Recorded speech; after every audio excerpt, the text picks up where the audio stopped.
I think it's just such a great way to communicate with people. And I found it really powerful when I started doing video and putting it out, and people would say to me, I feel like I know you. You know, they would come to an event and say, I've seen some of your videos and we've never met, but I feel like we're friends. Oh, yeah. And to me, that was such a powerful statement. Absolutely. And I believe that that's what video can do. Curve the cube will now initiate.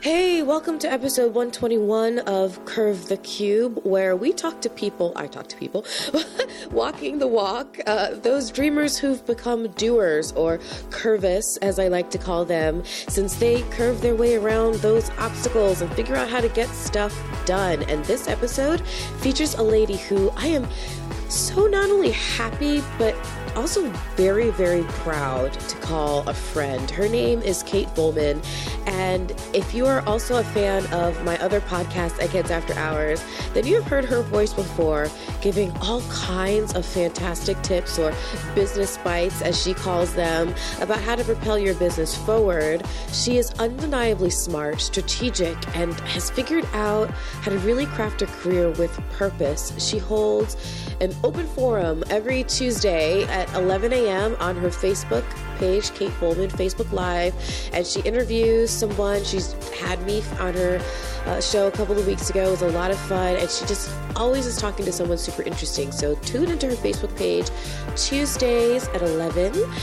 But Kate's specialty is vlogging, a.k.a. video blogging, and using videos to create fantastic brand content to communicate with her followers and create really lasting relationships. If you have a blog, a vlog, a marketing team, or just thinking, what's the best way for me to get my message out there and build an online reputation? Well, Kate is the one you need to talk to and listen to. So the learning curve segment at the end of this episode is going to be super short because Kate does such a fantastic job of digging in deep with her ideas and creating clear action items for you to take. So I really honestly I don't have much to do. She makes my job so much easier. In fact, I saw her yesterday at Jeremy Pound's office, at his house. He just got a new house. Jeremy Pound, you've heard of, is a good friend of mine, previous guest, I think episode 74, if I was to pull a number out of my head. Anyways, he had his open house yesterday, and Kate was there, and I said, thank you for being just like the easiest person to edit ever. She's just on it. But anyway, so she's fantastic. But I realized on the last episode that I missed updating you guys on my own journey to curve my own cube, as I usually try to keep you posted. But that's because I usually can do it very easily with my journal as my guide. Unfortunately, I haven't had the time and honestly the mindfulness to keep my journal updated lately, and that is because as busy as I usually am all the time, every day, right now I am unbelievably busy. To be honest, I still haven't had the chance to update it. It's still full of empty pages since I think July 11th or 12th. Ugh, I'm so far behind. But I have a quick list of notes and want to share the highlights with you. So first up, I have 2 new podcasting clients I'm super proud of. So look for Sitting in a Garage with Eric and the Self-Care Solutions podcast. Both will be debuting very soon, sometime in September, hopefully earlier. And yeah, so they're right around the corner, guys, and they're going to be really, really great shows. So look for those coming soon. Secondly, I am headed to Podcast Movement next week, where I will be volunteering and be an Ignite speaker. So I'm super excited, guys. And I got to be a judge for the Academy of Podcasters Awards, their games and hobbies and technology categories. So I'm really looking forward to seeing how all of that shakes out, And my article titled My Origin Story is going to be included in Podcast Movement's program. So that's awesome. Oh, and I also have been granted a special recording session on Wednesday morning. So I'll be able to record a segment for this podcast using a super duper professional equipment setup. And I'm really, really giddy about that. I had custom shirts made by Sass and Salt, a local custom t-shirt vendor to wear, which I can't wait to see. Actually, I need to email them, make sure I'm going to get them back in time.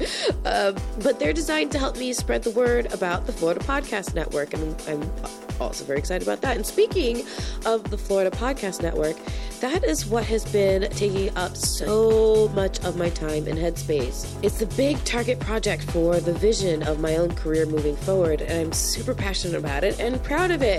So one aim of that network is to propel Florida's prosperity forward by providing an outlet for brands to attract more travel, more tourism, and more business to our wonderfully diverse state, while making it super easy from a production and like tech side for them to do it, right? For them to get into the podcasting game.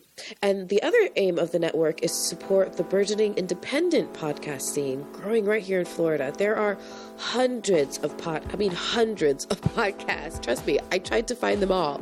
Hundreds of podcasts originating from right here. Several industry leaders that are making their mark, their local clubs and groups and events, etc. And I want the site to act as a hub for all of it. So I'm even including a directory where any show from Florida can list themselves, regardless of whether they're about Florida or not. Just if they originate from Florida, they can list themselves. And listeners can go, and there's a whole like pin map that I've put together. They can go, they can find the pin map and find shows from right there in their own backyard. So please go to floridapodcastnetwork.com and check it all out.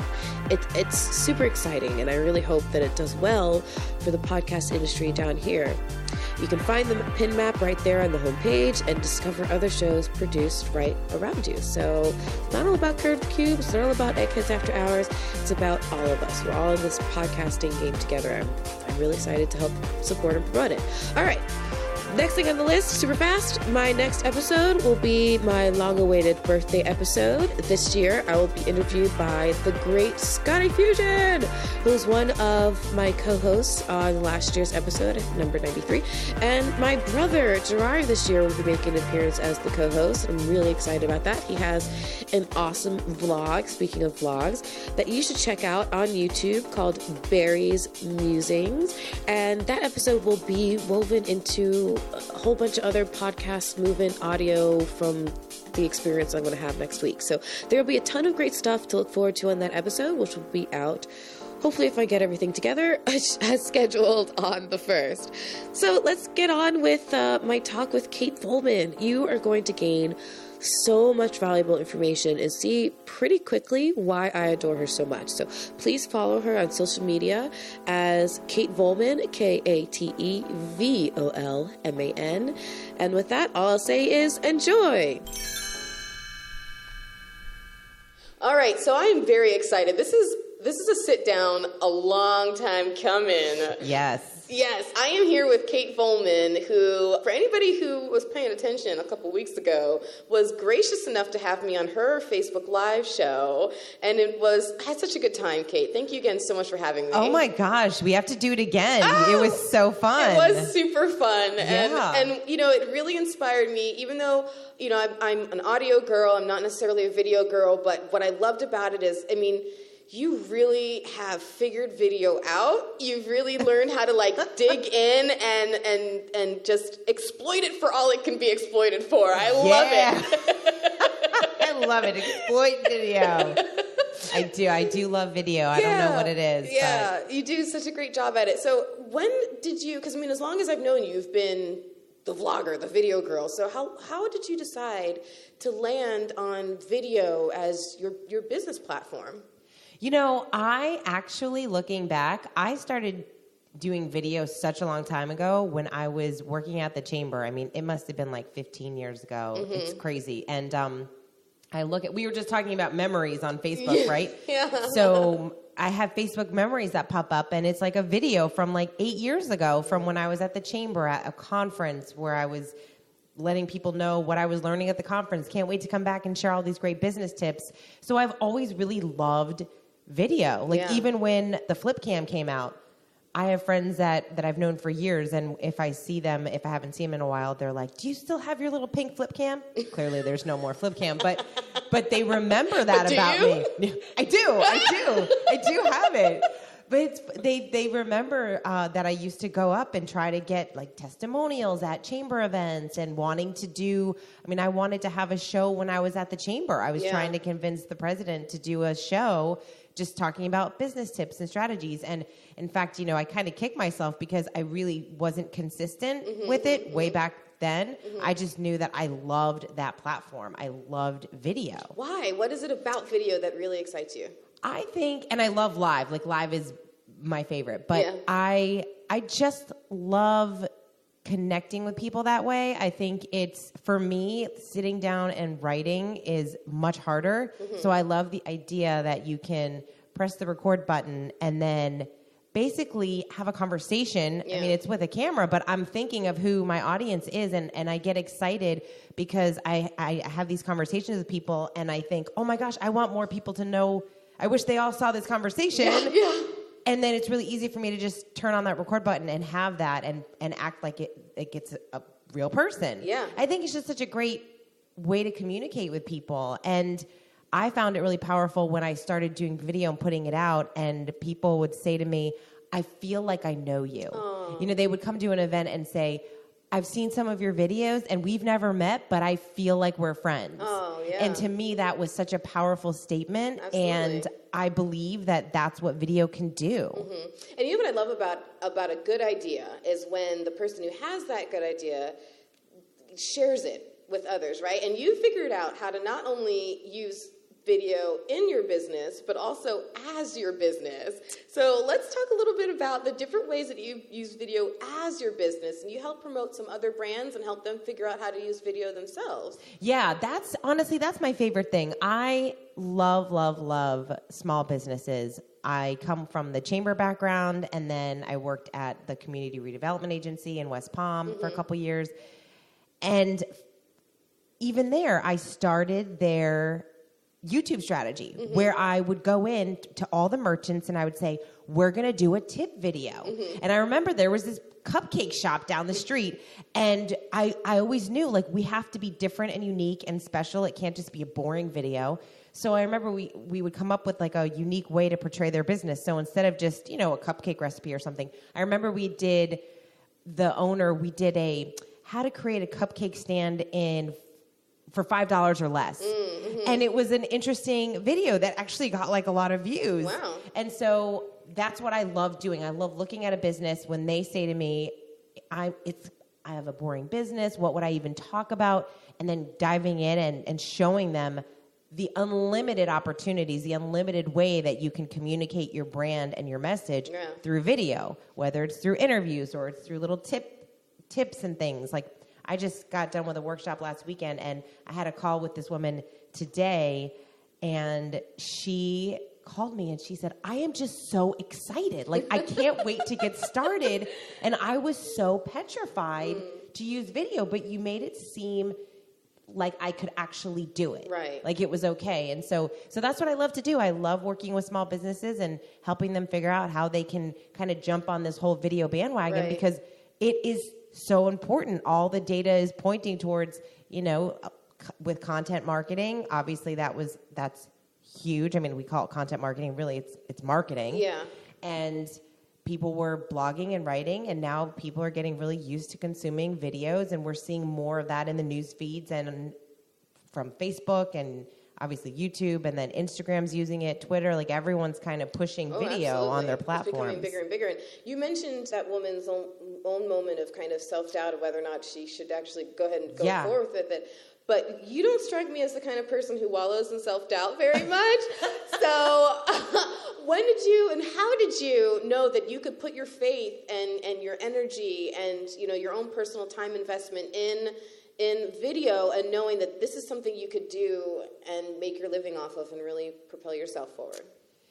I think, listen, we all have fear and doubt, right? I mean, that's one thing that it always cracks me up when people say, but you just don't fear it. There are many videos that I press the publish button and I think, oh my gosh, what are people going to say about this? But you still press it. Totally. Because you have to. Yeah. Like, that's what I tell people, especially with live, because I love live video. And for me, I think the reason I like it so much is because I think it's just so real. You know, it's like you're going to make a mistake. You're going to fumble on your words, and it's totally okay.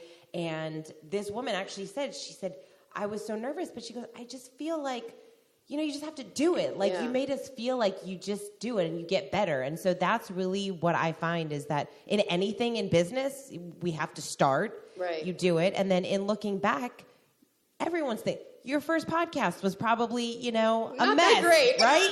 Looking I'll be back. the first to admit it. And anyone's like, if you're creating an online course or you started a business, like there's probably a lot of mistakes you made along the way. Mm-hmm. Same thing with video, you just have to keep doing it. And the more and more you do it, the better and better you get. So I tell my friends that want to do live with their business, I say, create the plan and do it, but just press the go live button, do it. And then when they're done, don't delete it. Right. That's the thing. Do people tell you they deleted? Oh, everybody, so many people. And I totally get that because especially when you go live, you hit the record button when it's recording and it's one thing. You hit the go live and it's live, it's a whole different kind of adrenaline. You're a broadcaster. Yeah, and it's a very weird feeling. You're talking to nobody, and and then you start seeing like maybe some people hopping on, and then you get nervous. So it's crazy. But doing that again, unless you made some huge error in judgment and did something just horrendous that you just don't want on there, you're probably overanalyzing. It's probably not as bad as you think it was. And even if you maybe you had a lot of ums and ahs and you got to fix those things. But I just look at it like you get it out and then you get the feedback. Exactly. So when I started getting feedback from people telling me, you're so good on camera, you make it look really easy, you make interviews really comfortable and fun. When I started having businesses say, hey, could I hire you to interview me to do the video? Like those were things that I've discovered, oh wow, like this could be a business for me. Yeah. And so with some of my clients, I'm actually doing a lot of consulting with them and helping them with their content strategy. Some of them I'm actually co-hosting shows with them. And I've noticed you're all over the place. Everyone, I know, people are like, you're all over. I said, I know, I kind of have a lot of places to be, but you know what's great? I'm not actually as all over as people think I am. Yeah. But that's what video does. Exactly. So I get to do these videos and then I'm sharing them and everyone's like, whoa, you go to people still think I go to all these networking events. I really don't. I definitely publish content and talk about networking events and do a lot of things in the community, but I'm nowhere near as busy as I was when I worked at the chamber and I was at an event every single day. Yeah. But you think I am because... sorry, go ahead. Oh no, because all my videos are all over the place. Yeah, right. So you talked a lot about live, and I know you love live video. So when did you first kind of sniff the air and felt like, oh, you sensed live video was on the horizon? Because it wasn't a thing more, 2 years ago, 3 years ago. It really wasn't a thing yet. When did you first pick up on that? For me, it was Periscope. Yes. I didn't really get into Periscope, though. I think I was at a place when Periscope was becoming popular. I don't know that I really had my message crafted enough. And I do want to be able to provide a lot of value. I never wanted to be someone that was just jumping on live and being one of those, hey, I'm just going to tell you about my day and things that people wouldn't care about. I really try to make sure that whenever I do a video or I go live, I feel like it really stemmed from a conversation I had with someone or something that I really found valuable that I really do believe other people would. So for me, it was really with Facebook. I did Periscope a little bit, but Facebook, which is funny because I really do love Twitter, but Facebook is when I really decided this is really awesome. But that was too when my business was getting a lot more going, and so I had a business page and I could see it in a business sense. Right. So again, I was more about the business angle than a personal angle, where I think a lot of people were jumping on Periscope. At least for me, I was noticing and just kind of saying whatever. Yeah, well, you talk about how sometimes people are wasting kind of everybody's time by just doing those whatever videos, but when you're talking about building your brand, you're talking about how much you love small businesses and work with them.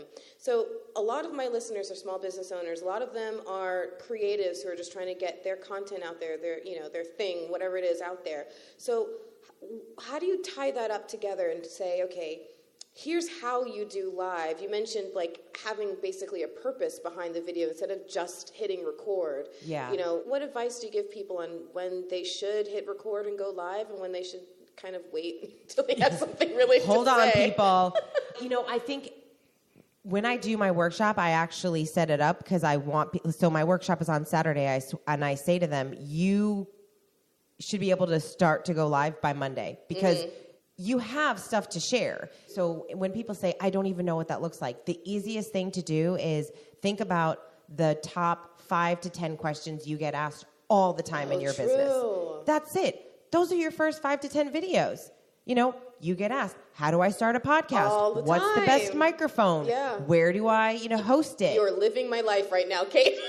Right? All the time I get asked it's like these questions. those are the things that you get asked. And so those are the questions that you answer. Yeah.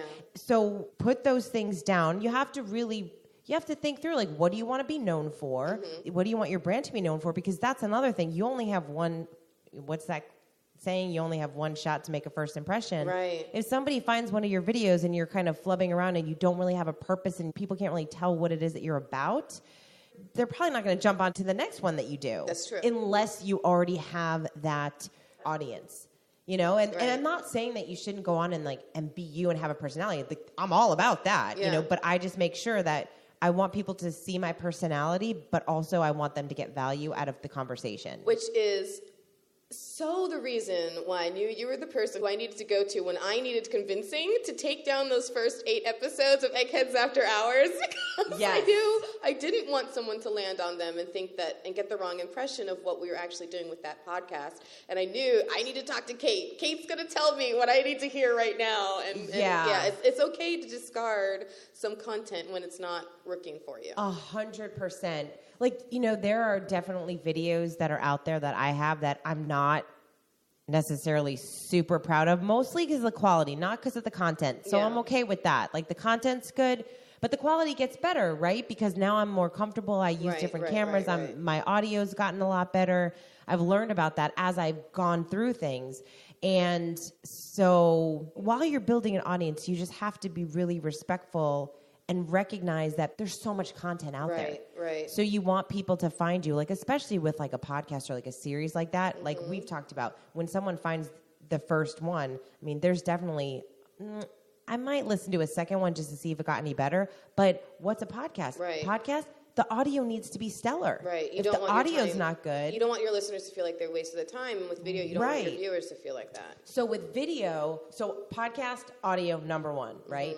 So with video, I tell people, look, you don't have to go out and buy a ton of expensive equipment. The things that matter the most are lighting.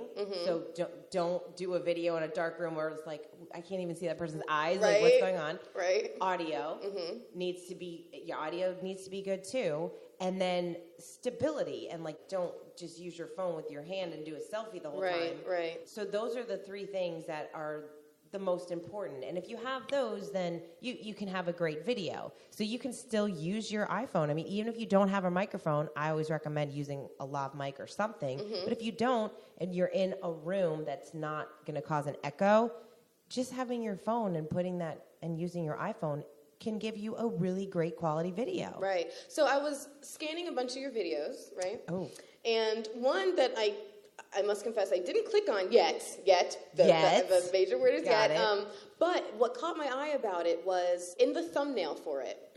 You are kind of way off to the right side, but it didn't look off-center because behind you is this nice, cute little lamp. There's a purple wall, but there's this nice, cute little lamp that almost fills in the left side of the screen. And I wondered, was that intentional? Is there a staging element to creating a good video? Yeah, so with that video, with those types of videos, for whatever it is appealing to the eye, being center on camera where most people would just assume that you would go is actually not good. You're supposed to be a little bit towards one side. Interesting. And yeah, that's just something that I had learned from a videographer that was never just be right in the middle, always kind of be off to the side. Plus, being off to the side for my videos, what I like is when I record a video, I know that I want notes on the side or graphics on the side. So if I say like, hey, great job, thumbs up, and then I want like a little thumbs up emoji, that's where that emoji will go. Next to me, so a little bit there. of pre-planning goes into it as far as thinking about what the post-production stuff is going to do. When I do a recorded video, recorded video I think it's way harder because when you do a live video, I of course do an outline and I have my bullet points of what I want to talk about. But if you mess up and you move on. It's live. Yeah.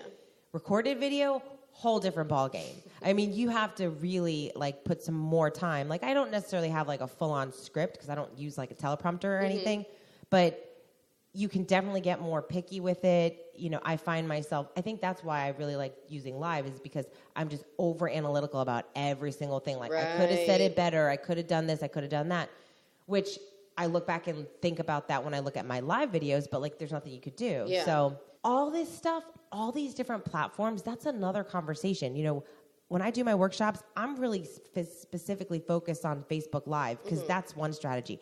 YouTube, forget it. It's a whole different strategy. Right. Even live on YouTube. I mean, Facebook is one way, and then YouTube is like search. Like when you do YouTube videos, you better be searching keywords so you're getting found online. Exactly. So, and then Instagram is a whole other thing because it's short form shorter rather than long and it's form. So I mean that's another thing. Like, you know, Instagram stories you can take. I mean, there's a lot when you really get into the world of video. There, like our friend Aaron showed us something really cool that he does with his Snapchats. Yeah, you know, his stories. He like takes them and then he actually uploads them onto YouTube in a different way. Has a whole background that he applies to it, so it works rather than being vertical. It's now a horizontal. So there's like a whole strategy. When most small businesses that are listening probably have Facebook. You know, not all of them probably get really into Snapchat or Instagram or Twitter or whatever. Right. Most people are on Facebook, and most people have an audience that is on Facebook. So that's really the first place to start. Right. And I would just say, you know, what do you want to be known for? What's your brand? Coming up with kind of the outline of what you want to do. And then like how you want to do your video. Do you want to do interview style like this? Do you want to just do your own little tips? Do you want to do Q&As? Like, you know, just different things like that. And you have to be consistent. I mean, that's the biggest thing that I found. I mean, again, I think back to my like 15 years ago. I mean, could you imagine if I've been consistently doing videos for 15 years? I'd be in a much different place. So start now if you really do want to start getting into video. Live video is huge. Like all these platforms are really pushing live. Right. Even YouTube, you know, doing YouTube live. Well, it's funny because, you know, when I think back to the archaic old days of when Facebook kind of first started, and it was all just text posts. There was really nothing else to it. And then we kind of got spoiled with being able to add photos to things. And so as that we became more used to that. Now people just don't even click on stuff that doesn't have a photo attached sometimes, you know? And now we're getting so used to everything having a photo attached that now it's like it doesn't really draw our eye unless there's a video attached. So when you're talking about really expanding your brand as a business person or a creative, you know, definitely using video can be huge. So I love the tip about taking those top 5 things that you're asked the most often and really drilling into those as your first 5 videos. Let's say I'm your average, I don't know, artist or musician or small business owner, and I have my first 5 things, and here are my topics. Okay, I'm going to pick one and go with it. How do I best prepare for a video? So once you know what you're going to talk about, create a little agenda. So like a little bullet point, what are the things that I really want to share? So you have those in front of you so that when you do press that button, you don't freeze up because it's gonna happen. Like most people, it happens. I remember the first time I went live and I was so used to it and loved doing video. It was the weirdest feeling. You're like, oh my God, I'm live. Like, what? Is somebody watching? Oh my gosh, somebody's watching. Who is it? What am I talking about? Right. Don't clam up when you see those numbers tick up. It's crazy. So know exactly what you want to say. And then honestly, like I said, make sure that you are in a spot where again, this is all about your brand. So I look at some people doing Facebook Lives and I think, cool, like you couldn't even like straighten up your desk before you did a live. So make sure wherever you are, especially, you know, if you're in a business type setting, you want it to reflect your brand. So what's the background look like? Even if it's just your office, it doesn't have to be anything super fancy. Right. I mean, you could get a whole setup if you wanted to, but as long as it like looks good, you've got the lighting, you got the sound, you know the sound quality is good, and you have your points, and go for it. So my brother, little shout out to him, he has a vlog that he's gotten going the last maybe 6 months, and it's called Barry's Musings. So he's on YouTube, but he does all his videos pre-recorded, and then he uploads them. What do you say to someone to urge them to start going live? I would say, honestly, the only thing I can really say is to just get over the fear and go and do it, because it's so freeing. The first time you do it and you have one under your belt, it's just going to give you the confidence. So we have to remember, before we go live, everyone has fear, right? Yeah. Everyone is a little bit fearful of, am I going to look stupid? Am I going to say the wrong thing? Right. Like, that's just human nature. Right. And knowing that when you go into it, and then also knowing that just being so real and authentic, people love and appreciate. So if you mess up and you laugh at yourself, it's so much better than if you mess up and you're like, oh my gosh, then you press like the end button. Vulnerability can be so attractive. So powerful. In fact, you know, when working with like an agency or like a service company, you know, how nice is it when you're working with someone and they just, if someone makes a mistake, you don't try to, you just own it. You just own it and you move forward and you figure out how to work through it. So I look at it like, you know, live video is such a great way to show people who we really are, how we really interact with our clients, just the kind of person that we are. And so those people are going to be attracted to that and then potentially want to work with us and do business with us. Exactly. And that's what you get to do with live video. You get to show your true self to all of these different people. And you know what? Know that some people aren't going to like you. Some people are going to comment bad things, you know, and that's totally okay, because you know what? That's not your person. Right. There is an early way to filter them out. 100%. Like, that's another thing. You know, I sometimes go through this with the whole not good enough imposter syndrome. And we all do.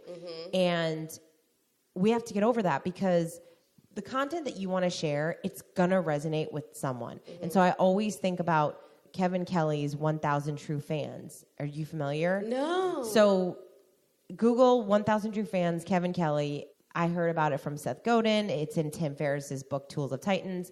And this guy wrote this post that basically talks about, you know, everyone, especially with online, what do we want? We want thousands of likes and hundreds of followers here and there. And, you know, that's what we all crave, because that's what we see online, and we know that it's like unlimited opportunity. Oh my God, most podcasters are just constantly checking their stats all day long. Oh, I'm sure. How many subscribers? How many people are listening?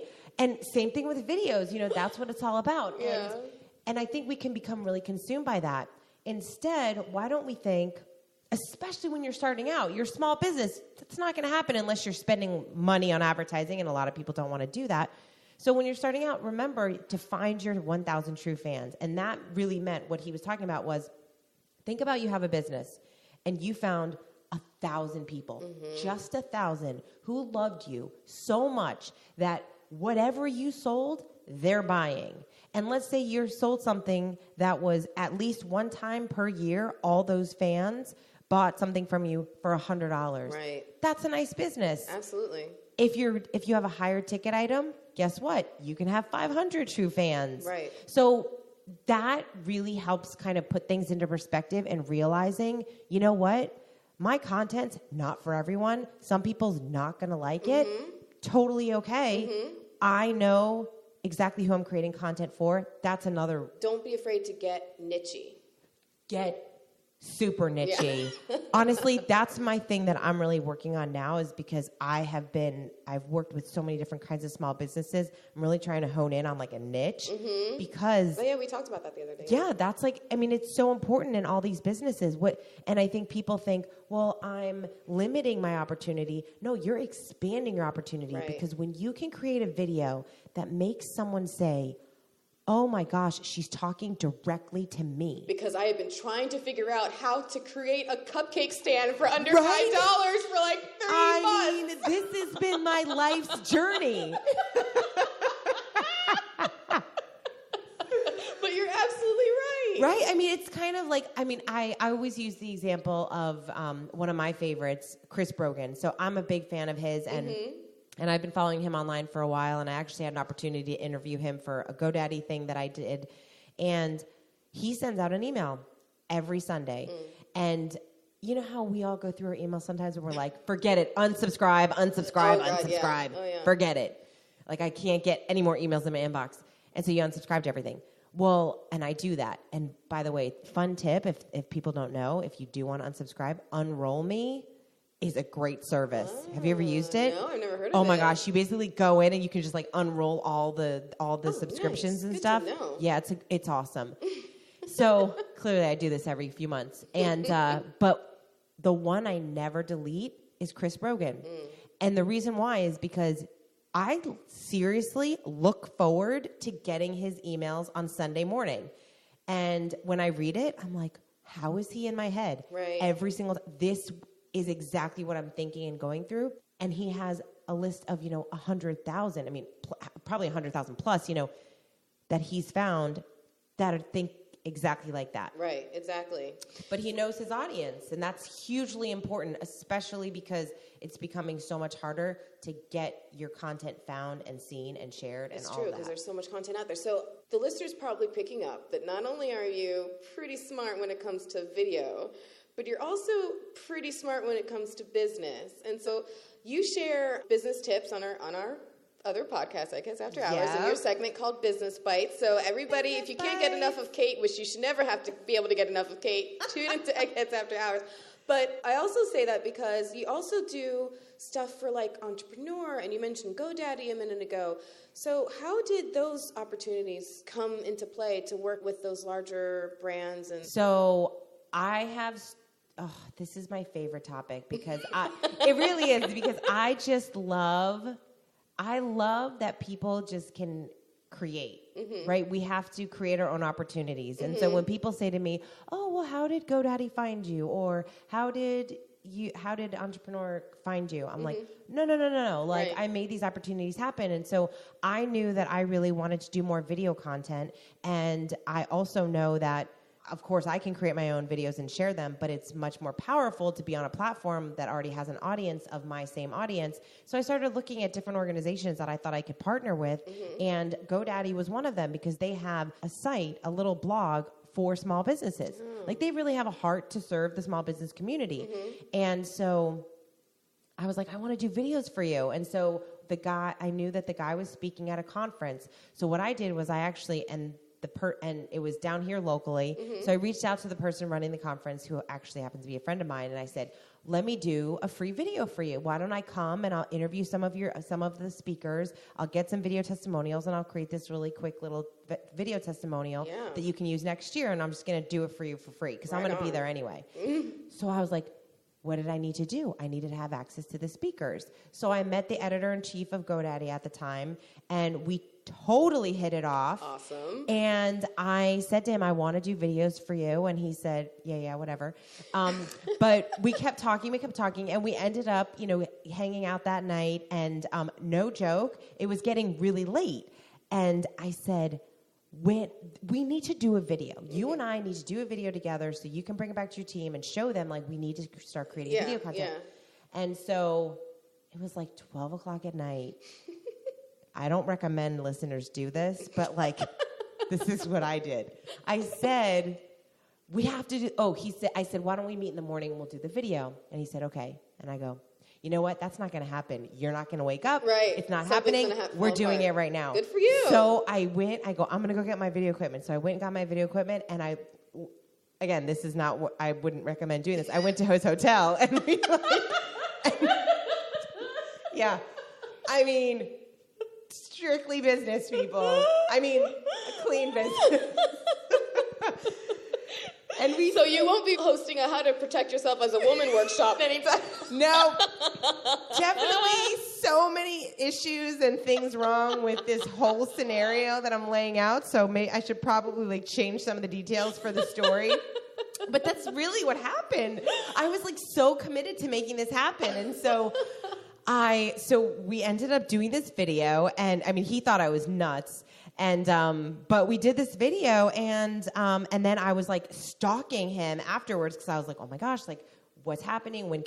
Did you show him the video? Right. What are we doing? What are you doing? And then finally he put me in touch with the woman that publishes everything, and she was like, what do you want to do? And I was like, I want to do video. You created the idea for her. Yeah, and nobody was doing video. Everyone was contributing articles, written articles. And so I was the first one to start doing these videos. And what was really cool was I pitched her and said, why don't I interview really cool marketers and entrepreneurs? Now that gave me an in to say, hey, Rand Fishkin, someone that I adore in the content marketing world. Yeah. And would you do this interview? Now, he might have done it for just me because he's just a really nice person. But there's definitely people that if you go on my page, on my publisher page, some of those people probably wouldn't have said yes had it not been for GoDaddy.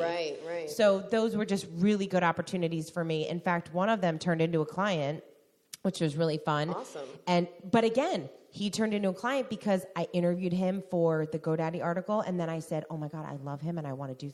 I really need to stop saying, like, love, just throwing out that word. I really admire so many of the people that I follow their work. Yeah. And so I reached out to him, and I said, I want to do videos for you, and these are my ideas. And I shared with him 10 ideas, and he wrote, wow, I like almost all of them.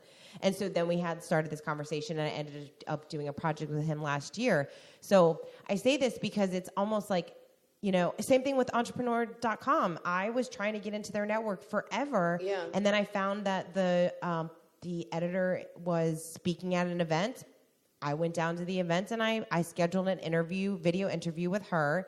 And so it's always just, especially as a business owner, as a solopreneur, we have to make these things happen. Absolutely. And so I always tell people, and I'm like fumbling all over my words because like there's so many things I want to say on this topic, but it's one of the reasons why I started that whole Inspired Action. Yeah.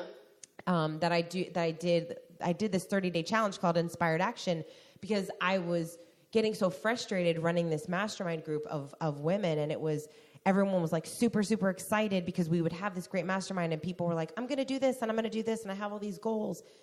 And a week later or a month later, I'd call them, and of course, what did they do? Nothing. They didn't do any of it. So I was like, oh my gosh, we all just have to take action every day in order to reach some type of goal. Big proponent of that phrase, put action behind your passion. Like, you have to do it. If you don't ever get started, nothing happens by you just sitting around. No. It doesn't happen around you for you. Right? And it's everything. Like we talked about with video, like you're never going to get better. You're never going to be confident to go on video unless you just start doing it and you put it out. And I promise you, you're going to get feedback from the people that you want to get the feedback from. Right. Like, it's just going to happen. Right. You know, I had a friend that was asking me, he wanted to do live video, or he wanted to do video for so long. Finally, he did it.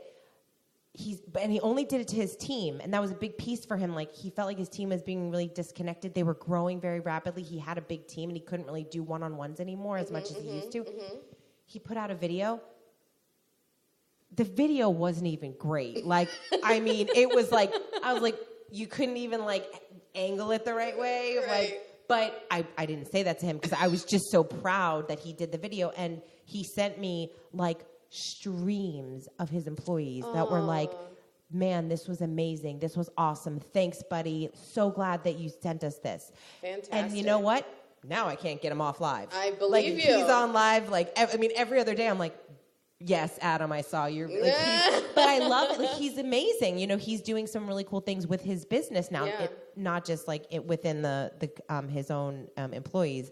So yeah, we're kind of like jumping around, but no, it's cool. So I know that people can use video for so many different purposes, but tons. You have really dialed into using it for small businesses.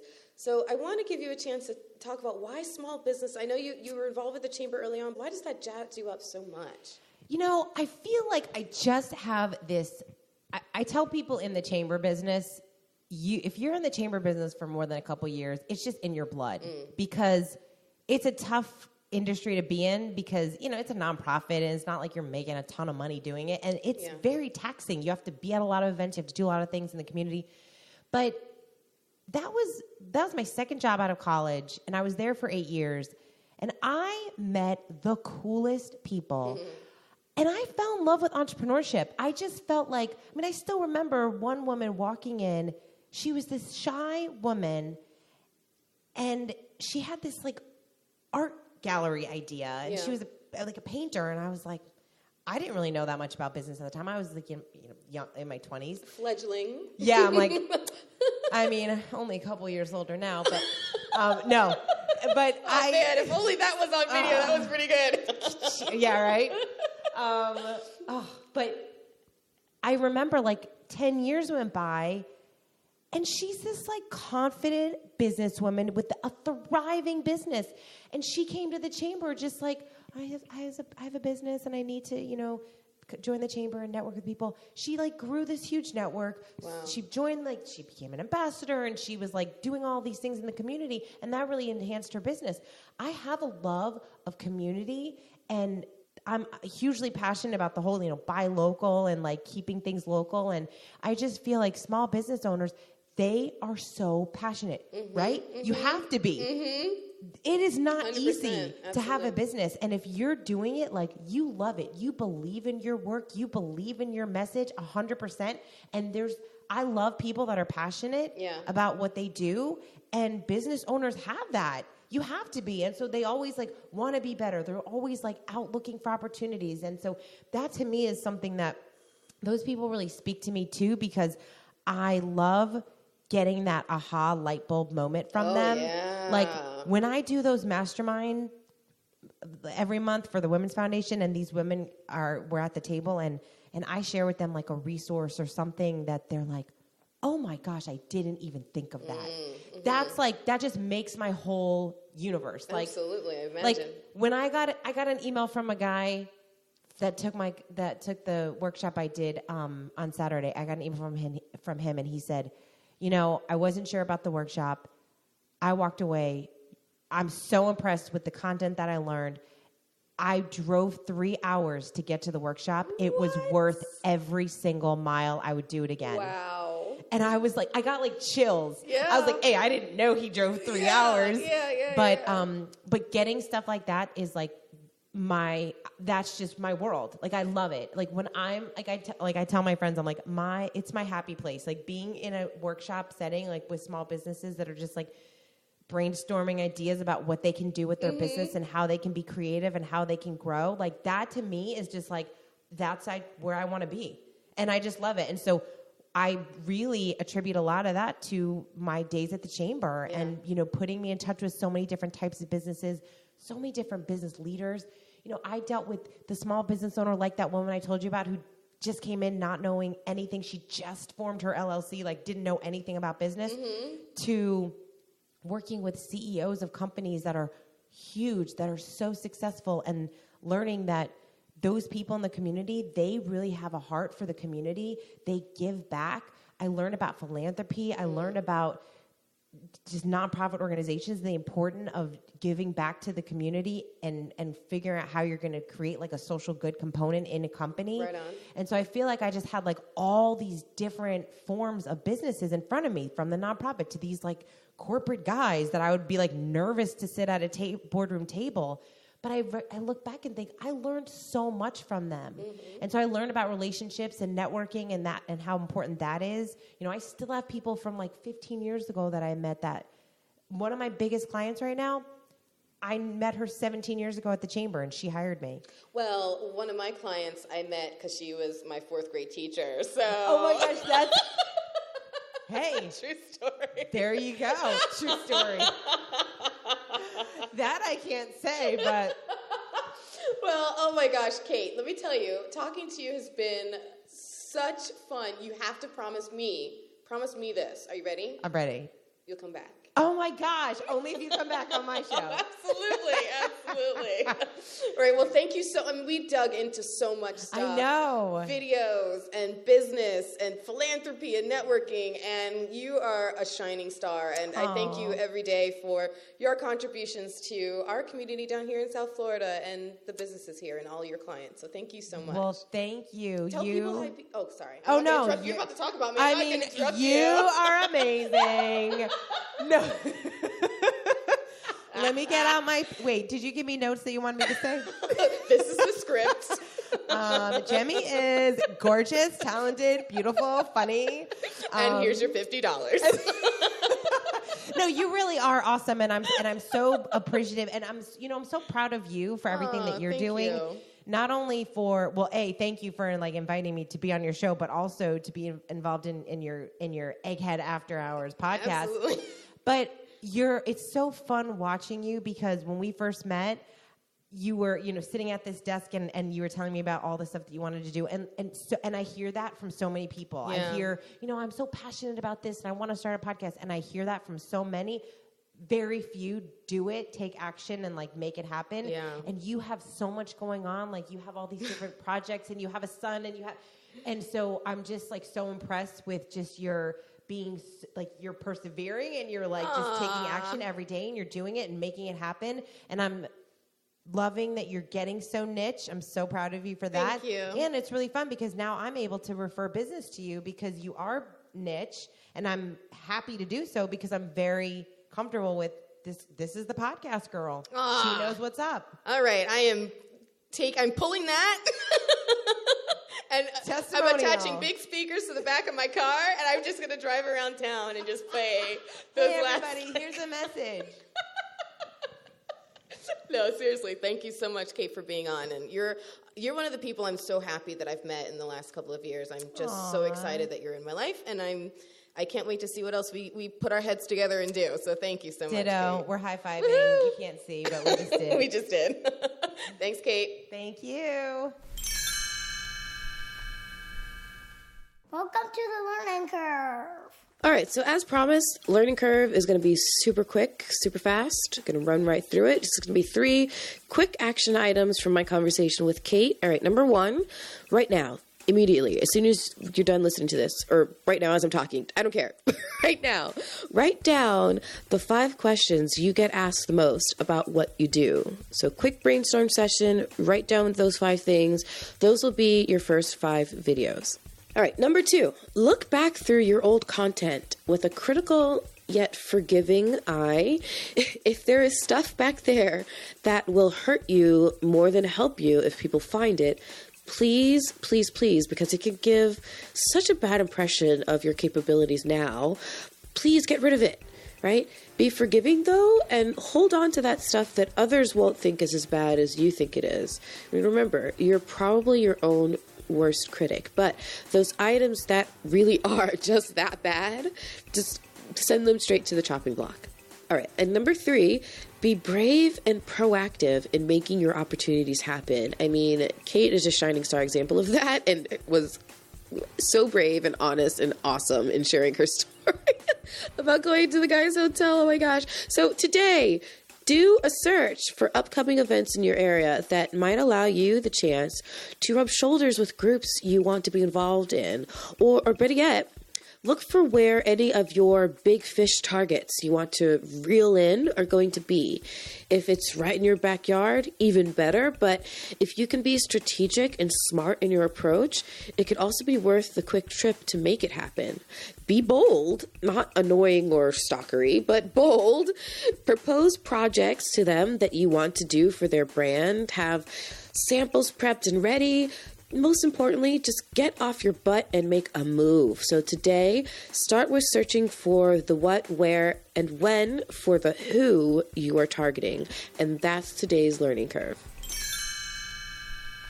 Please email me at curvethecube@gmail.com. That's curvethecube@gmail.com. And if any of these tips helped you out or sparked a new idea, please let me know.